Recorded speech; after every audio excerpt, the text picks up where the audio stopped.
Nagbabalik po ang Rotary in Action at ito po muli si Past District Governor June Falcon. And moving on to our PCRG corner, napakaswerte natin ngayong gabi because tonight we will be joined by a governor who came all the way from Pagsanghan, Laguna. Yes, Pagsanghan. Pagsanghan, Laguna. A past district governor from District 3820.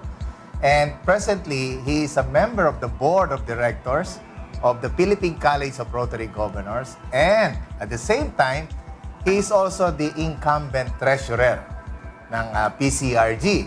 So ito ay aking kasamahan sa PCRG. So let's all welcome past District Governor Dennis Sunio. Good evening, Gov. Dennis. Bumati ka naman. Good evening, Chairman June. Thank you for giving me this evening to share with you my little time.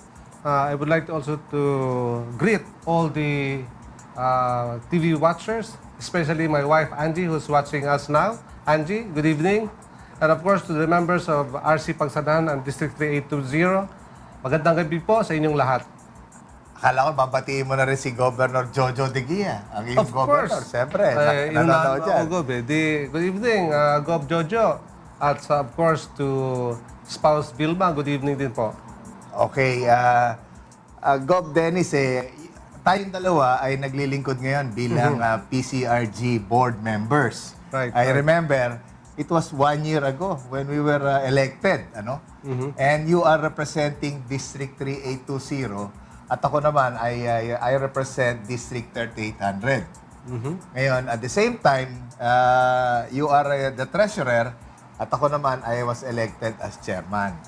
Okay, sa inyo bang distrito, can you tell us, paano ka ba nagiging representative ng inyong distrito sa PCRG board? So, and then, pag-usapan din natin, paano ba tayo na-elect nung 1 year ago? Napakabilis, ng panahon. Parang kailan lang. Anyway, in District 3820, there is a rule of succession. So, I am following the district governor who became board member last year, and that's past district governor Ray Castillo, who was the district governor before me. So that's Anong the year way ka ba naging district governor? I became district governor in year 2012-2013, and I was and before me it was Governor Ray Castillo. Who served your district 2011-2012. 2011-2012. And ikaw naman ay maglilingkod sa PCRG board ng Rotary year 2014-2015. So tayo ang magkasabay. Right. At yan ang kagandahan sa PCRG because we have representatives coming from the 10 districts. Tama. 10 distrito. At sino naman na nag-elect ng mga officers ng PCRG? Well, the members of the board from the 10 different districts elect the officers. So from the chairman down to the Vice chairman, to the three vices. Oh, 3 vices. And of Metro course, the Manila, secretary- Visayas and Mindanao at saka Luzon. Right. And of course, secretary, treasurer, PRO, and PRO. Sergeant at Arms, meron Yes. rin na, at saka auditor. Okay, dahil nabanggit natin it was parang naalala ko pa inelect lang tayo ngayon mag-iisang taon na tayo. Ano ba yung mga naging activities na nga natin, Governor Dennis? Alam mo, napakabilis. Ano ba yung pinag-umpisahan natin, siyempre? Well, there were a lot of planning before we even started. We had to meet several times, and of course, one of the concerns we had then was funding. So one of the first things that, of course, you as an avid golfer, you decided to have a golf fundraising, which you have been doing, in fact, for the past several years, and that coincided with your birthday last September. Isa yun sa mga una nating activities. And of course, that was the planning, of course. And of course, before we started the year, we had to be inducted. Ayun. And, So it all starts with the induction. Yes. Saan na ito ginawa, yung ating induction? Sa Of Resort course, World, ano? who can forget Resorts World? Tops, Genting Club. Club in Resorts World, Manila. That was a very, Well-attended. well-attended and well-prepared induction. Joint induction. I remembered we even danced that evening. Okay. Yeah. Yan ang pinagmamalaki namin ni Gov. Dennis. Ito para sa mga susunod na members ng PCRG. Alam mo, ang inyong term ay 1 taon lamang at isa sa mga highlights yan ay sana kayo ay magkapagbigay ng isang special number during the joint induction.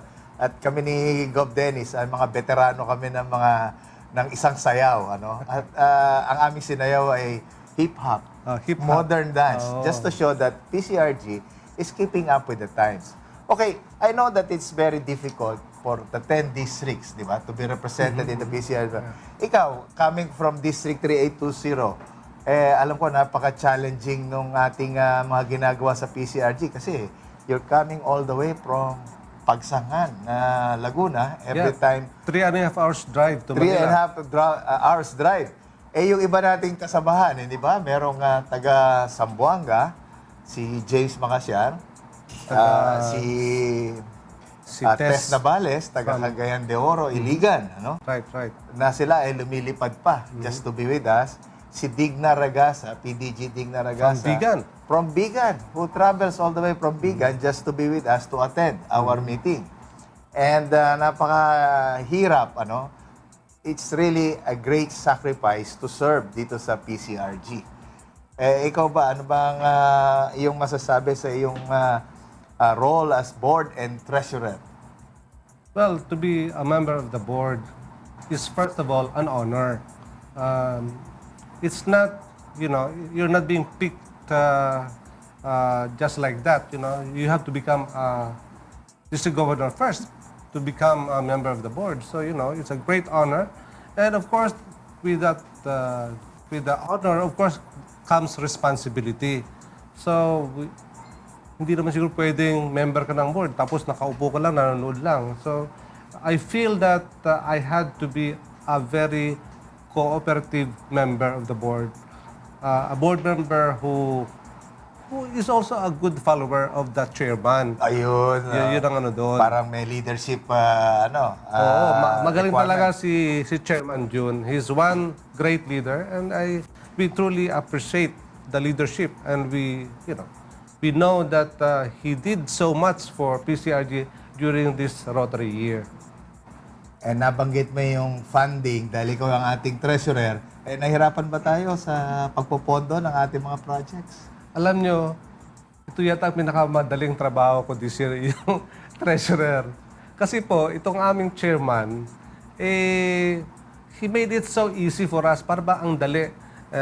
Of course, we had our own personal contributions, but I think the chairman himself overdid himself in the fundraising campaign.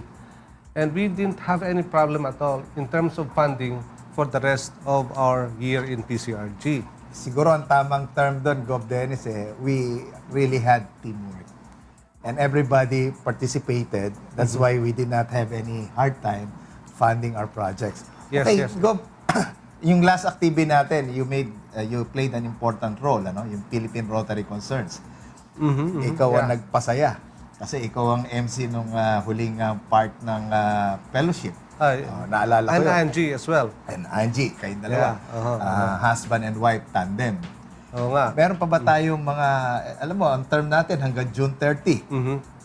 From now until June 30, meron pa tayong mga board meetings at saka meron pa tayong mga yung tinatawag nating out-of-town board meetings, yung on to Bigan. Ikaw ba sasama doon sa ating May 14, 15, 16, 17? Of course naman, Gob. I don't want to miss this last few activities of PCRG. Going to Vigan to the north, me coming from South Luzon is, it's really fellowship. It's really fun to be outside Manila and Southern Luzon. So I really look forward to that day in Vigan and in also Baguio with PDG Digna and Oyan and Jesnik Daw. Jesnik Daw. Mga host natin doon sa Norte. And hindi lang ito sa PCRG board, this is open to members of PCRG who would like to join us in going to Bigan. Ang pangalan ng ating activity ay On to Bigan and Beyond. So, ang pwede natin masabi ay ililibre natin yung pamasahe, transportation. Sagot na ng PCRG, pero kanya-kanyang hotel. Kanya-kanyang hotel. Good. And of course, dahil sa tayo ay outgoing na, meron na tayong mga kasunod, and we will live up to the incoming board yung planning for the next calendar of activities of PCRG. So, diyan natin masasabi na talagang tayo ay paalis na dahil meron nang susunod sa atin. We are wrapping things up this year. Okay, siguro pasalamatan natin, Gov. Dennis, lahat ng ating mga nakasama at naging katulong sa PCRG. Of course, upang maging si successful PDG Sid Garcia of District 3830. Chairman ng Philippine Rotary Concerns Forum. Right. Si PDG Connie Beltran. Yung ating Vice Chairman for Metro Manila. Si PDG Penny Policarpio. Ang ating Secretary. Si PDG Boy Balye. Ang ating Auditor. Si PDG Tess Navales. Ang ating Vice Chair for Visayas and Mindanao. PDG James Macasyar. Ang ating Director na Chairman ng Joint Induction. PDG sino pa ba Yung classmate mo si Perok. Si Hindi natin Perok. I'm sure one of these days makikita rin natin yan.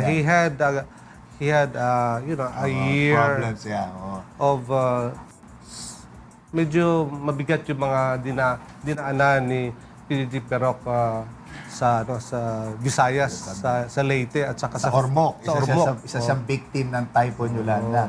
Tama. Do you have any parting words, Gob? I'm sure, binati mo kanina, meron ka na naman siguro babatiin. Well, first of all, I would like to thank UNTV for making Rotary a partner of this great endeavor, sharing Rotary with the rest of the world. And of course, I would like to thank PCRG as a force to reckon with in Philippine Rotary. Thank you. At pasalamatan natin ang Rotary in Action dahil sa binigyan tayong segment, PCRG Corner. Mamimiss natin to dahil tayo malapit na matapos sa ating termino. At I'm sure this is something na it should be continued by the next board. Of course, they will always invite us, Gov, naman siguro.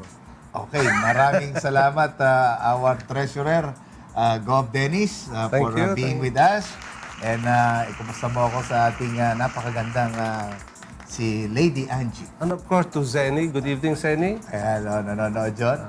At yan po, kasambahay ang ating PCRG Corner ngayong gabi. Stay with us. Magbabalik po ang Rotary in Action.